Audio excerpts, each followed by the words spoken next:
勉強せずに一発で合格？そすげえ。今日はスペシャルゲストをお招きしておりまして、おしゃべりジョージっていう YouTuber なんですけど、おしゃべり上手でございます。なんでこの方を呼んだかっていうと、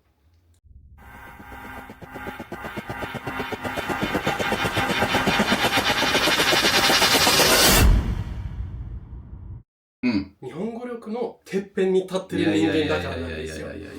とんでもないです。いや、僕はですね、日本語能力試験1級を持っていて、東京で仕事で日本語を使ってます。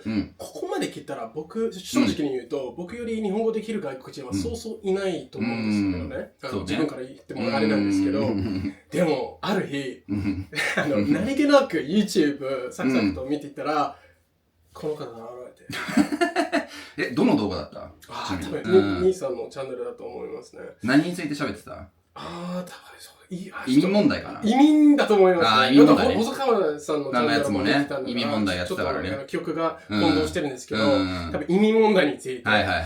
で、そこで、やっぱ圧倒的な実力、圧倒的な才能。いや。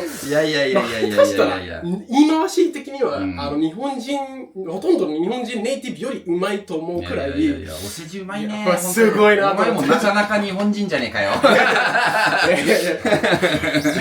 ということでですね、ぜひ、どうやって、ジョージの凌駕する日本語力を身につけたのかをお聞きしていきたいのと、最初は簡単な自己紹介からスタートしていただけたらと思います。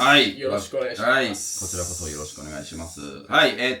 おしゃべりジョージでございます。クレイグと同じね、イギリスのロンドン出身で、大学を出るまでずっとイギリスにいたんですけども、で、日本語は、彼と同じくね、大人になってから、覚えたんですよね。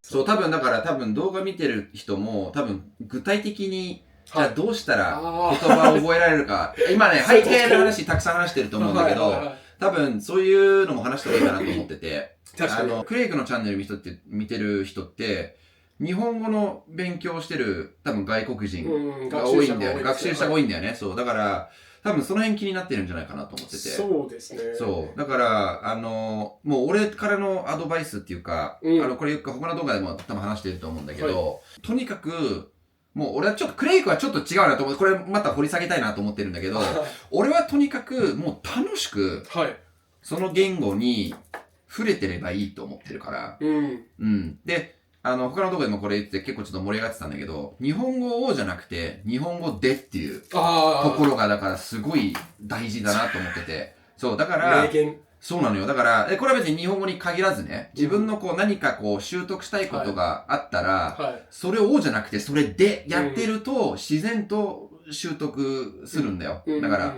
さっきもね、クレイクも言ったじゃん。途中で自分の好きなコンテンツを日本語で見てたら楽しくなってったっていう。で、それで多分どんどん伸びてたと思うんだよね。多分日本語能力が。そう。そこが大事だなと。で、自分もありがたいことにっていうか、恵まれてたかなわかんないけど、俺は結構最初から日本語が楽しかったから。最初から、だからあんまり勉強っていう感覚はなくて、とにかく日本語に楽しく触れるみたいな。結構もう日本語がそんなにわかんないのに、日本語のお笑いだったりドラマ見たりとかもしてたんだよ、最初。わかんないのに。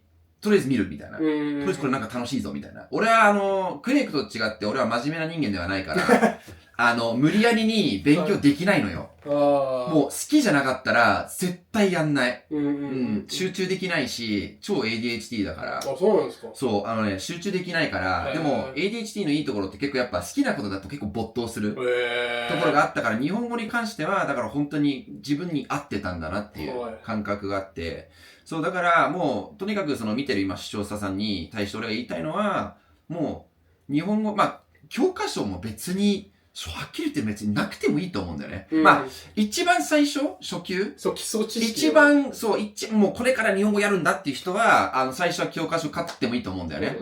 簡単な文法だったり、ひらがな、カタカナ、簡単な漢字、ね、教科書買ってもいいと思うんだ。いろんなね、宿題やったりとかいろいろ、ちゃんとそれに沿ってやっていくといいと思うんだけど、基本的にはもう、日本語で何か楽しいことをする。で、それがネットフリックスでもいいし、アマゾンプライムでもいいんだけど、今たくさんコンテンツあるから、そうですね。ね、今ネットの時代でね、何でも手に入るから、とにかく楽しく日本語に触れる。はい。っていうのが大事かなと。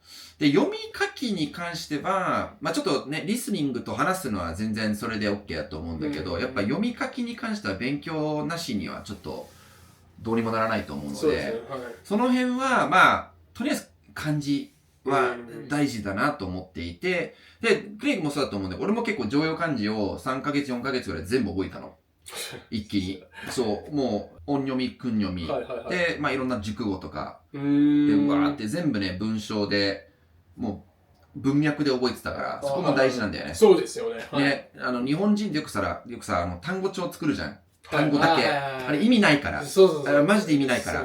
だから、言葉を自然に使いたければ、文章で覚えないと、文脈で覚えないと、使えるようにはならないから、単語の意味を覚えたとしてもね、それがどういう時に使うと自然なのか、っていうのがわかんないから、そうだから文章で覚えるといいと。で、よく、まあ、マット君も話してると思うんだけど、暗記っていう、ね、暗記使ってた？ある程度は使ったんですよ。俺も昔、暗記だけは当時あったからね、アプリはないんだけど、パソコンでね、ソフトがあったから、暗記で、しかも当時はタダだったかな？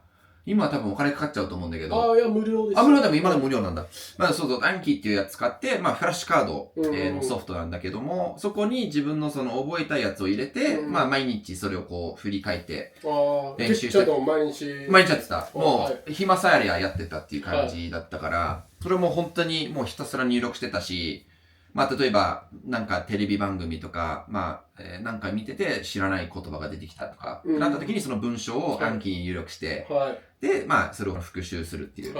あと、まあ本がやっぱりね、最初読めなかったね。本はやっぱり、漢字が読めないと、あと意味がわからないと、本はどうにもならないから。辛いですよね。一個一個調べて。そう、つまんないじゃん。本楽しめなくなっちゃうから。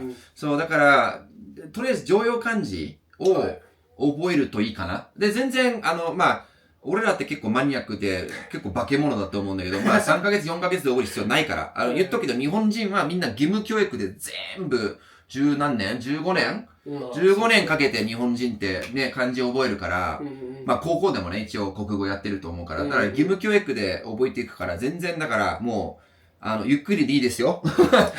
無理にね、短期間でうわーってやんなくていいから。しかもね、まあ、目標ができるじゃん。はい。漢字って多分普通に見たら、もう無数にあって、もう圧倒されるみたいなって思っちゃうじゃん。確かに。多分外国人からしたらね。特に、日本語って、中国語と違って、一個の漢字に対して読み方ってたくさんあるじゃん。そう、それが、ね、そう。ね。だから、音読みも訓読みもあってて、熟語でも、文脈によって、あと熟語によっては読み方変わってくるじゃん。そう。それ難しいじゃん。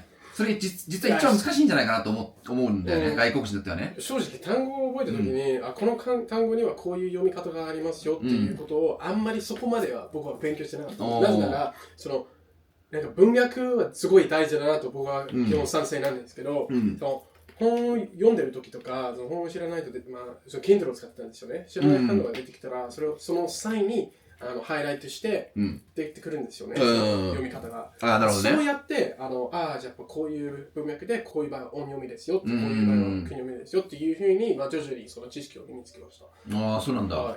じゃあ、一気にこの単語にはこういうのは、ちょっとルールベースであんまり。じゃあ、常用漢字さっき4ヶ月で覚えたって言ったら、どういうやり方で、その RTK というやり方は、じゃあもう、漢字の意味だけ。読み方じゃないんですよ。とりあえず、それは後できたんですよ。なるほど。じゃあ、とりあえず意味だけ覚えて、あとはもう普通に意味をなんとなく覚えてるから、あとは実際に日本語読んでる時に、その読み方を覚えていくっていう感じ。あとはやっぱ、読んでるって言っても、やっぱ Netflix とかを見ると、日本語の字幕をつくと、やっぱ漢字が出てくるじゃないですか。こういう風に発音すればいい。なるほどね。そう。はい。これは技術の時代ですけどね。そう、もう羨ましい、本当に。俺当時だって字幕ないしさ、Netflix も Amazon プライムも当然ないわけよ。どうするっていう。ユーニキスとかそういうのないから。しかも恐ろしい。ストリーミングないから。いや当時。だから、もう、大変だったよ。俺は字幕ないから、俺はだからその常用漢字を覚えてた時に、意味だけじゃなくて、もう読み方も全部。で、ひたすら毎日書くっていう、やってたから。いや、もうそうするしかなかったから、当時は。そう。あと当時ね、まあ今、みんな多分使わないと思うんだけど、当時ね、電子辞書っていうのがあったのよ。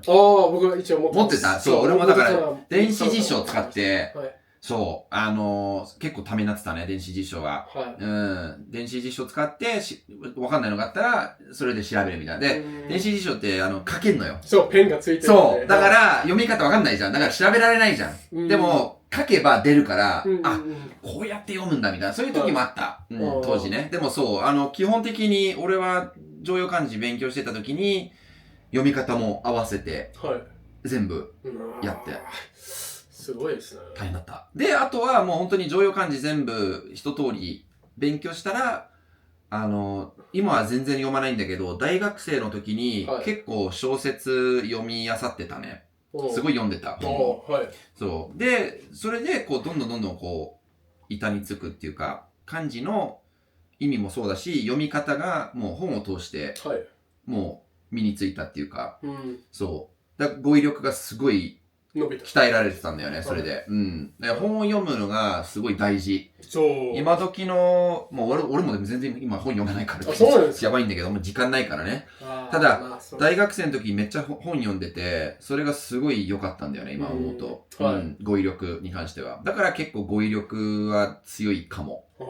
多分その辺の若い日本人の子よりは多分語彙力あると思う。多分ね。それが結構重要かな。でも、まず、リスニングと、スピーキングに関しては、もう本当に、ネットフリックス、コンテンツめっちゃ見て、練習、シャドーイングすれば、割とうまくはなれるんじゃないかなと思う。僕は賛成。特にやっぱ最初の方はリスニングの方が重要だと思っていて、なぜなら、リスニング、その発音を知らないと、本を読んでる時にやっぱ脳内に変な発音をしてしまうことがやっぱありますよね。だから正しく、なんか言い方とかを身につけてから、どんどんそのリーディングの方にシフトして語彙力を高めていくっていう方法が一番自然なのかなと思いますね。いやでもすごいよマジでクレイグが短期間でっていうかなんかその時間があんまりない中で、しかも負のエネルギーでそれがすごいなと思って、僕がなかなかいないよマジで。日本語能力試験はいつ受けたの？まあ日本に来る前、1年前ぐらい。そう、あんまりやろうと思わなかった。無意味だと思ったんですけど、一応、まあビザ的にはやっぱり有利ですよね。はい、だから、まあダメ元でやっちゃおうか。そう、でもみたいな感じでやった。じゃあいきなり1級受けた？はい。2級は受けない？いや、全然。俺と一緒。俺も、もう大昔だけど、2011年だね。に1級を受けて、それだけ。そっから、もちろんそのテストのためにも勉強しなかったけど、普通に。そうなんですか。普通に。俺一応ね、ちょっとこうやって、どんどんちょっと、あんまりね、使わない文法とか。まあ、なんかあるみたいなね。なんとかべからずみたいな。そうね。いろいろあるからね。そう。でも、なるほどね。勉強せずに一発で合格？そう。すげえ。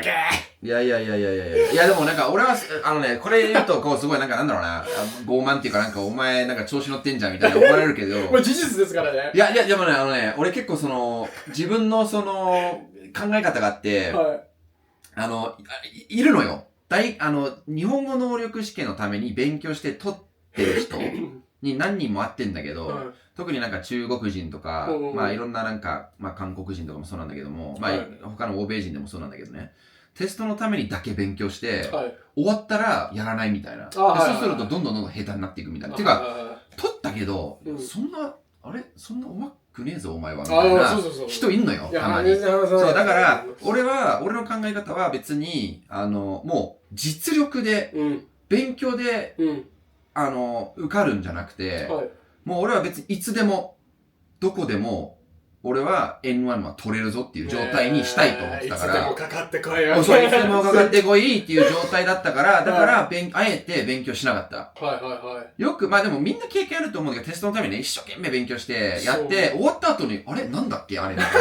全部忘れちゃうみたいな、あるじゃん。それはよろしくないと思ってて。そう、だから、俺はもう、勉強せずに受けて、それでダメだったら、俺はまだまだなんだなっていうことになるから。自分の現在位置を測るための手段に過ぎないみたいな感覚になってたんですね。だからもう、ノーベンで、もう普通にふわーって入って、パーってやって書いて。何もです。よかったと思って、そう。だから、もう、でも、そう、俺はちょっと変わってるからね。まあ僕もちょっと似てるので、1ヶ月ぐらい、ちょこちょこ自分の、普段やってる、暗記とかに、まあちょっと、N1 のやつね。やつを入れて、勉強してって感じですね。なるほどね。いや、そうした方がいいですよ、皆さんちなみに。僕みたいなやり方良くないよと。ちゃんと勉強した方がいいと思うけど。そうそうそう。俺も本物だと証明したいんだいや、でも大事、結構。大事。やっぱできなかったら俺はそこまでの人間だって。そう、俺もちょっとアニメのキャラクターみたいな。でも、たまに出ちゃう。でも結構本気でそういう感じだったから。すごいよ。そう、だからいつでももうそういうできる状態でいたいと思ってたから。そう。でもまあ、おかげさまで。そうです。受かって普通に。そう。で、そこから何も。もうマジで日本に来てから勉強してない。全く。維持してるだけ。全く。来た時はこのレベルでしょ？割とそう。ずっと維持してるだけ。マジで。だから大学の時にもう鬼のごとく勉強っていうか、日本語に触れて、もう割と今の方がうまいかな。いやでも、僕はなんかできる方だと思ったんですけど、見事を知らせてしまう。いや、普通上には上がいるっていう。いや、クレイグもすごいからね。ちょっと俺とは全然やり方、ね、今日話してて、やり方違うなと思ったけど、でも、結果が、なんかすごい似てるっていうか、すごいなと思ってて。比べるのが失礼や。いや。てか、じゃあ、日本語勉強歴って今何年目今。8年。8年。はい。なるほどね。全部合わせて。まあ最初の全然ね、やめたり始まったりとかしてたんですけど、だから8年間ですね。8年ね。そうですね。いや、すごいですよ、皆さん。俺日本長えからな。確かに。俺今もう俺も行ったり来たりだけど、全部合わせると、その留学してた、時間とかも全部足しておくと、かれこれ14年ぐらいが、14年ぐらい経ったかな。日本、地味に長いよ。そろそろ人生の半分になっちゃうレベル。中学生です。日本歴で言うと全然見えないんですけど、もうヒゲ面で。そう、14年だからもう長いのよ。でも、結構、日本に来た時ぐらいから割とこんな感じかも。ヒゲとか。ヒゲも。いや、日本がね、それで、俺のこと知ってる人は結構、だから、あんま変わってないかもっていう。そうなんですか。ジョージ昔からこんな感じじゃん、みたいな。興味深いですね。そう。